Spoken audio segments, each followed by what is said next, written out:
Now we're going to look at a usage of the shorthand notation of phase lines to a new level, and that is bifurcation diagrams.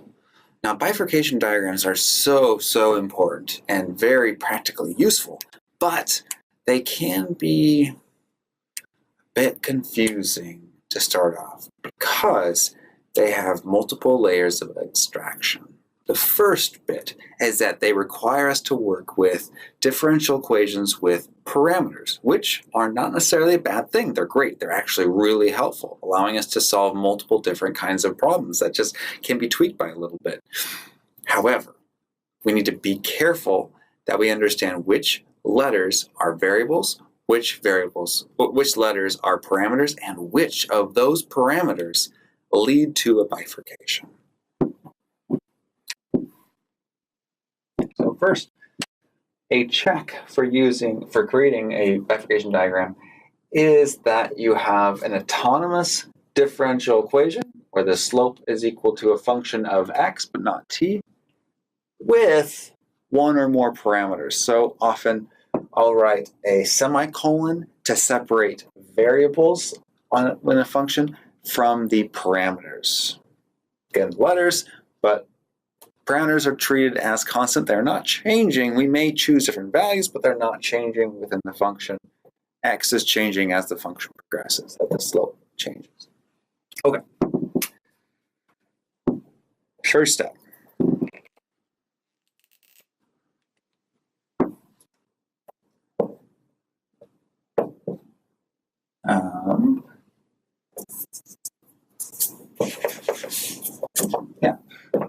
First step is to determine any critical bifurcation values of the parameters.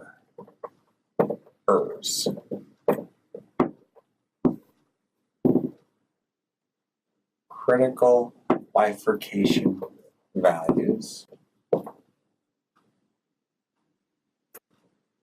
where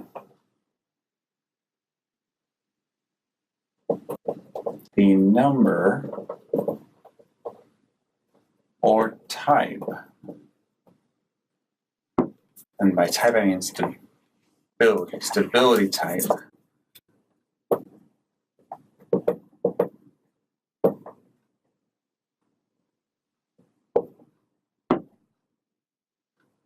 of the equilibrium points changes.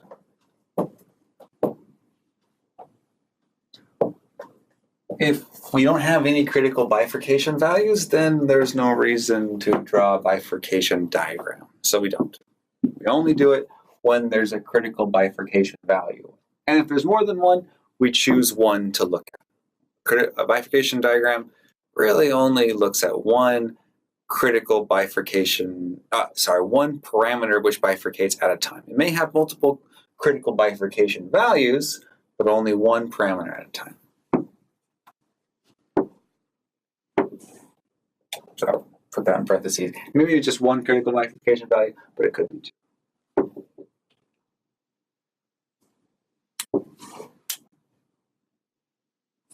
Two, we graph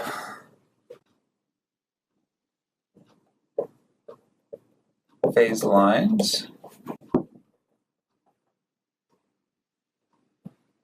for each critical bifurcation value.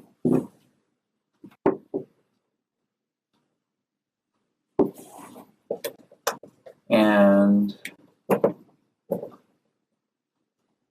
in between / around them. So if we have one critical bifurcation value, then we will have three phase lines, one for the value itself, and then one on the left, one on the right. Left, right, there you go. If you have two critical bifurcation values, then you have 1, 2 phase lines for the values themselves, and then 3 more in between and around them. So 5 total. So you can see that the number of phase lines increases dramatically from 3 to 5, etc.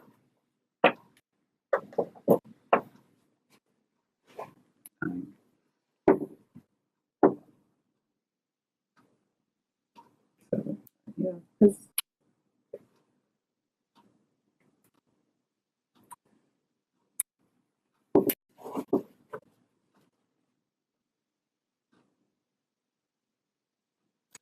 Then the last step is to connect the dots by stability type.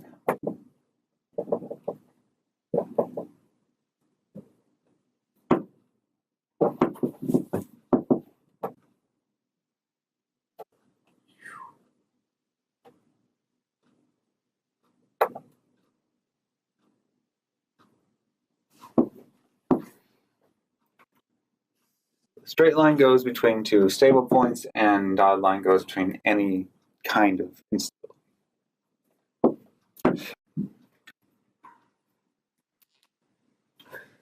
So let's do a quick example with a simple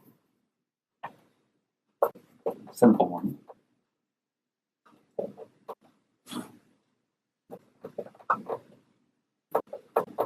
Draw a bifurcation diagram for x prime equal to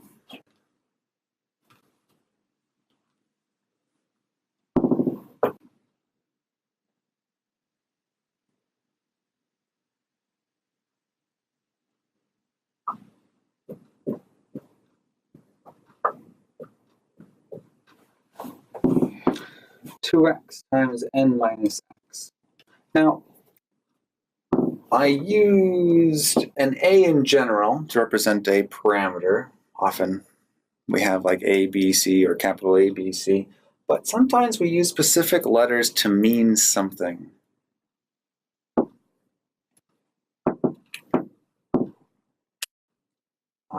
In this case, n here represents the natural carrying capacity of a population model, and so we often will see an n or a capital C for carrying capacity. Number of individuals. So we first look at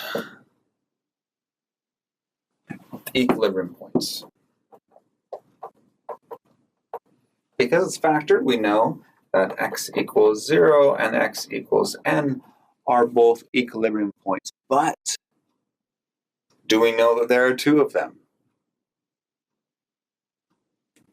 If you look at those, if n equals 0, they're the same. So critical bifurcation value and crit is equal to 0. That is the value, or the value of the carrying capacity, where we have one equilibrium point instead of two. Okay, so that's the first place to start. Another thing to look at is when the value of n, besides this, would change the sign of the product or the function itself. So if n is positive, then we're subtracting x. It's always going to be, this one is when x is 0.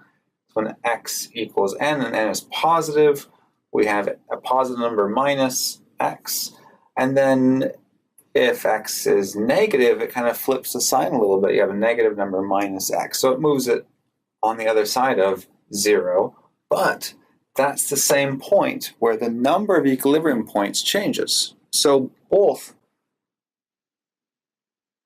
it looks like the number and type of the equilibrium points in terms of their orientation to one another possibly change. So we find out where the critical bifurcation value is. Now let's look at the phase line.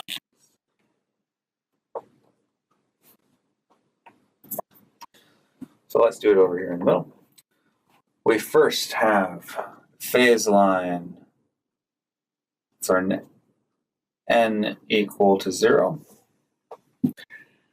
And then that phase line x can equal 0. I'll put 0 right here.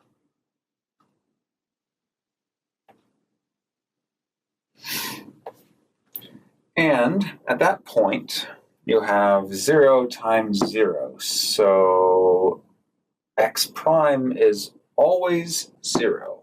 That is interesting.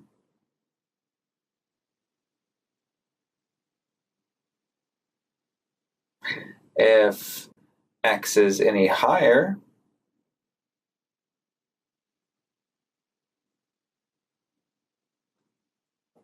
then we have 2 times x times negative x.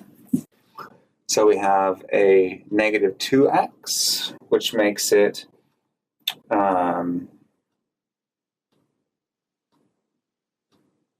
negative 2x squared. Sorry, okay, negative 2x squared, which makes it negative everywhere else. So let me do this in red. You can see it a little better.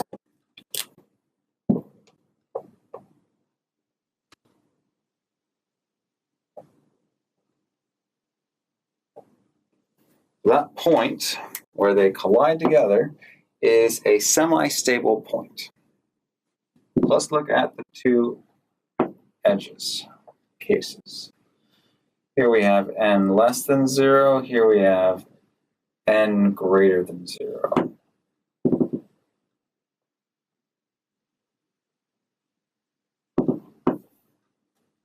I think I'm going to need to move my lines over here a little bit.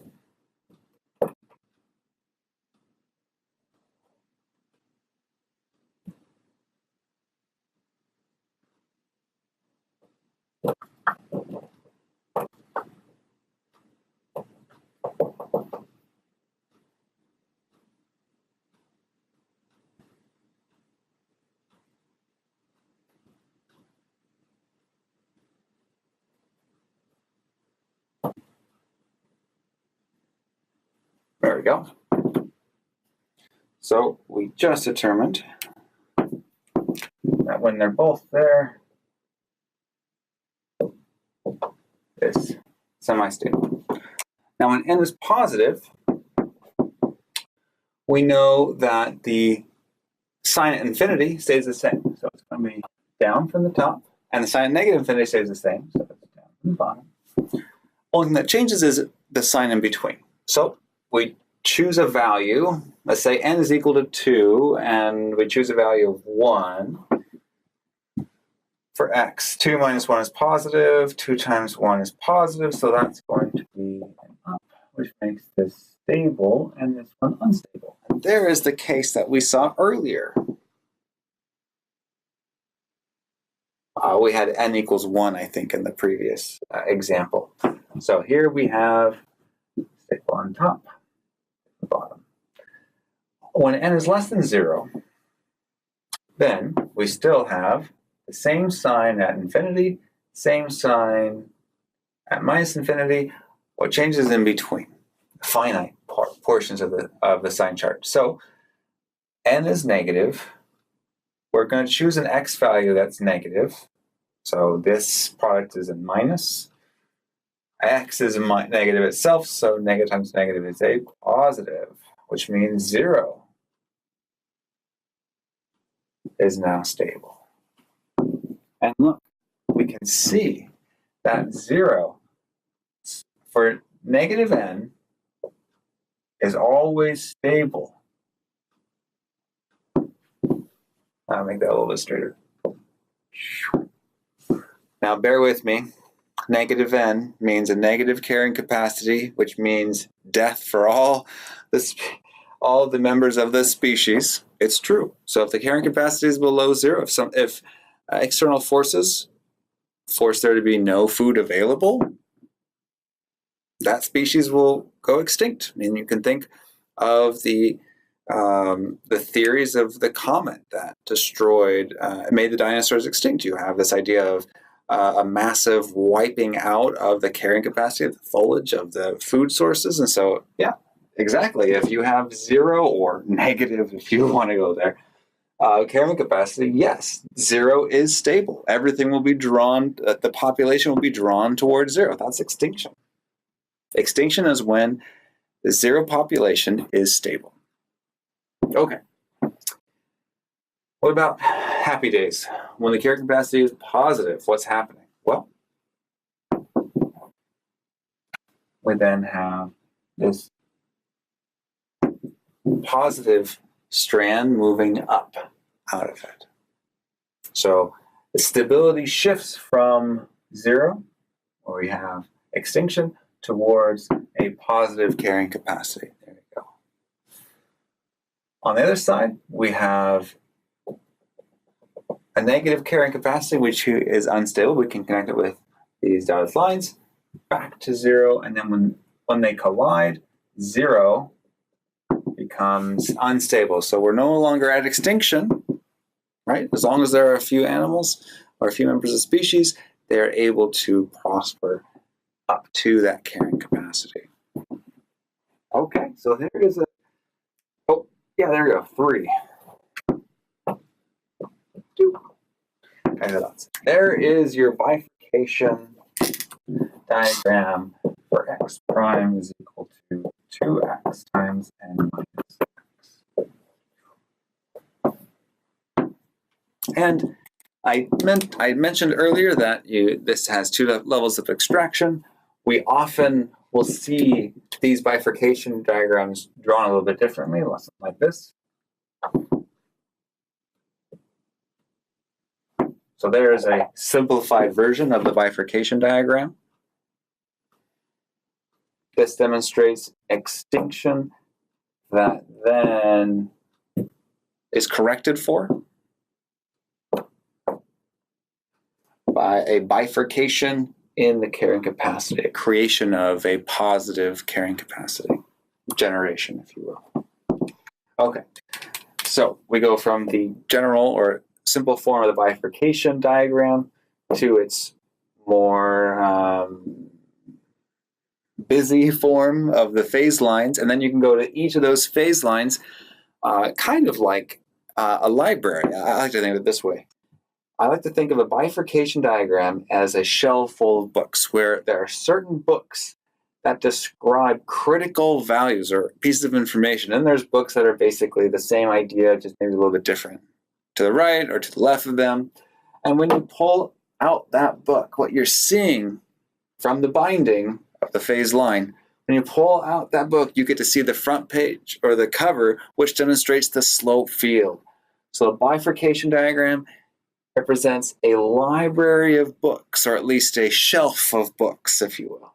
A shelf of books where once you are looking at the binding of that book, you see the phase line. Pulling that book out of the shelf, you can see its full slope field. And that's what we did back in the example with the phase line. Is you take your last part C of drawing a phase line is to take the components you have and then represent the solutions from there. So I'm going to do that.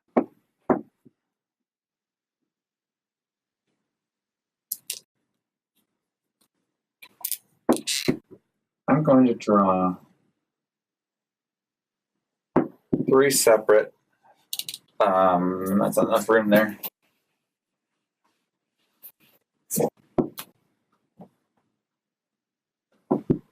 Separate family behaviors here.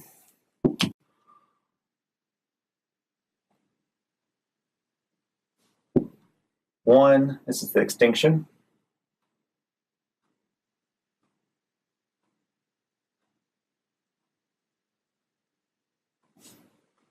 Two is a curious case,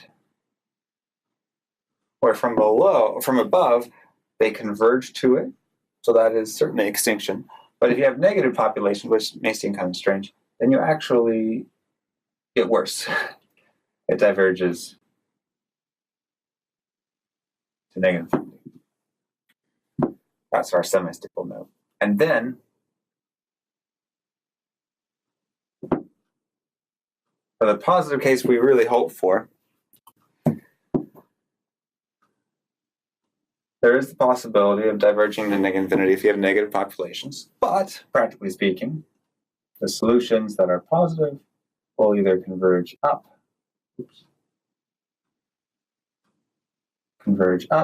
or possibly diverge or converge down a little bit if there's a surplus in population.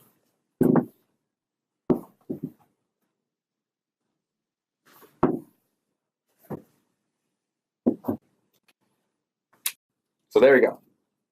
Here I have the shelf of books, and then here I'm pulling out books from that shelf, and I can see the I can see the slope fields from the phase lines on the binding of those books allegorically.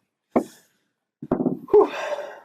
So that is our introduction to bifurcation analysis. It'll take on a few other forms as we go through, but the idea is to develop tools of abstraction, a way to write down a simple shape, curve, or function that demonstrates multiple layers of abstraction. First, from the diagram itself towards the phase lines, and then from the phase lines to the actual slope fields to the solutions. So trying to connect the higher level thinking, the abstraction, to the detail, the lower level thinking.